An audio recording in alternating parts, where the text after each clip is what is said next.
ဒီကနေ့ရာသီဥတုပြောင်းလဲတယ်ဆိုတာကိုလူတိုင်းသ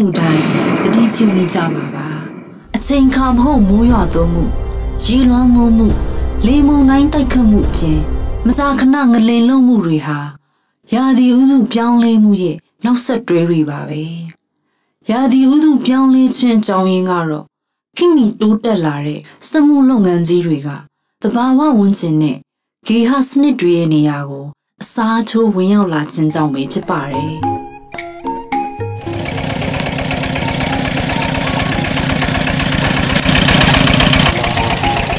တနင်္လာရီတိုင်းတဝေဒေသမှာရှိတဲ့ညောင်မင်းစိတ်ဆိုတဲ့ရွာကလေးဟာနှစ်ပေါင်းရာနဲ့ချီပြီးတည်ရှိခဲ့ခြင်းဖြစ်ပါတယ်။ရွာသားတွေဟာ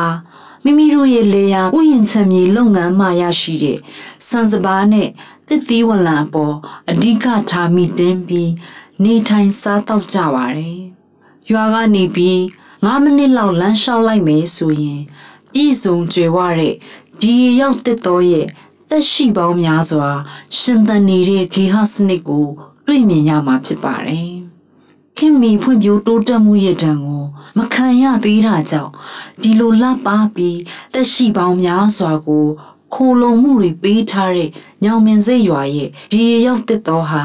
ရွာသူရွာသားတွေအတွက်လုံလောက်တဲ့အာဟာရနဲ့အစာရည်စာဖူလုံမှုကိုဖြည့်စွမ်းပေးနေပါတယ်။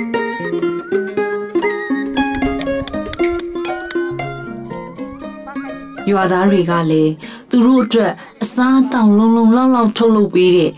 ဒီရောက်တဲ့တော့ရဲ့ဂေဟစနစ်ကိုထိခိုက်ပြီးကြောင်းလဲမှုတွေကိုဖြစ်စေမယ်ထုတ်လုပ်မှုစနစ်တွေကိုအသုံးချပါဘူးသူတို့ရဲ့ငါးဖမ်းကိရိယာတွေကိုကြည့်မယ်ဆိုရင်တဘာဝနဲ့လိုက်ရောညီထွေပြီးဒေသခံတွေရဲ့အသိပညာအသက်ပညာပေါ်မှာအခြေခံထားပါတယ်ရွာသားတွေရဲ့ရင်းနှီးမြှုပ်နှံမှုကတော့ဓာ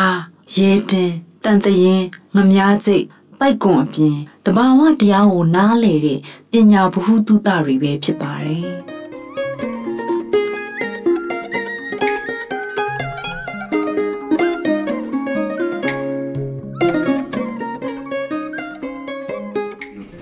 ဒီနေ့လက်ထောင်ဝေးရရင်ကျင်နာတယ်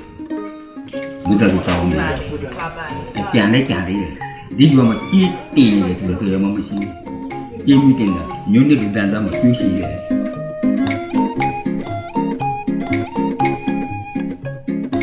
ရှာဖွေရရှိတဲ့ရေထွက်ပစ္စည်းတွေကိုနေတယ်များတယ်ဆိုတာအဓိကမထားပဲဝမ်းစာဖူလုံမှုကိုသာယူရထားတဲ့အတွက်ကြောင့်ဘဝမှာပူပင်သောကတွေမရှိပဲရုပ်ရည်တင်းသိမ့်စွာနဲ့နေထိုင်လာခဲ့ကြပါတယ်။တဘာဝနဲ့သဟဇာတနေထိုင်ပြီးရုပ်ရည်တင်းသိမ့်မှုကိုလက်ခံနိုင်ခြင်းဟာစိတ်ပိုင်းဆိုင်ရာဖွံ့ဖြိုးတိုးတက်မှုတစ်ခုဖြစ်ပြီးရေရှည်တည်တံ့ခိုင်မြဲတဲ့ဖွံ့ဖြိုးရေးအတွက်အင်မတန်မှအရေးကြီးပါတယ်။တဲလို့ဟာဆဲလောက်နဲ့တဲအောင်လို့ဘယ်ဖယ်ရများနေရာတကမှာထုလဲငေါ့မရဘူးဗျဒီနေရာမှာဆိုဒီနေရာမှာကိုနည်းနည်းလွဲသွားပြီဆိုရင်ငေါ့မရဘူးလက်ချီထု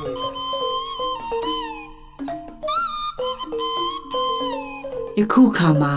တဘာဝဝန်းကျင်ညဉ့်ညမ်းမှုတွေစိုးဝါးစွာဖြစ်ပေါ်နေတဲ့ထိုင်းနိုင်ငံရဲ့မတဖို့စမှုစုံကိုတူယူပြီးတိဆောက်မဲ့တဝေရီနဲ့စိတ်ကန်းနဲ့အထူးစီးပွားရေးစုံစီမံကိန်းကြီးဟာ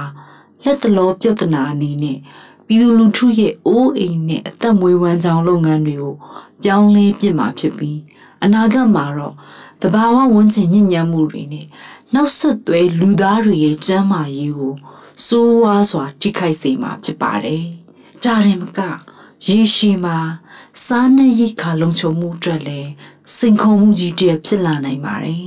။တဘာဝဝန်းကျင်ညဉ့်ညမ်းပျက်စီးမှုတွေကြောင့်ရာသီဥတုပြောင်းလဲခြင်းကိုဖြစ်စေရန်ပုံမှုတွန်းအားပေးမှုတွေဖြစ်စေနိုင်ပါတယ်။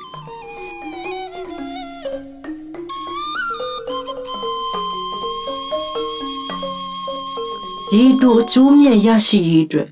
ရေရှည်ပေးဆက်ခြင်းမျိုးကိုဖြစ်စေမယ်။တဝေရီနဲ့စိတ်ကန်းနဲ့အထူးစီးပွားရေးဆောင်စီမံကိန်းဟာတဝေဒေသကမျိုးဆက်သစ်ကလေးများရဲ့ထာဝစဉ်အေးချမ်းပျော်ရွှင်မှုနဲ့ဖူလုံမှုတွေအတွက်ချင်းချောက်မှုတွေ ဖြစ်နေပါတယ်မိမိရှိကိုရှိတိုင်းမြင်တတ်ပြီးတမိုးထားတတ်ခြင်းဟာရေရှည်တည်တံ့ခိုင်မြဲရေးအတွက်တော့ချက်တစ်ခုဖြစ်ပါတယ်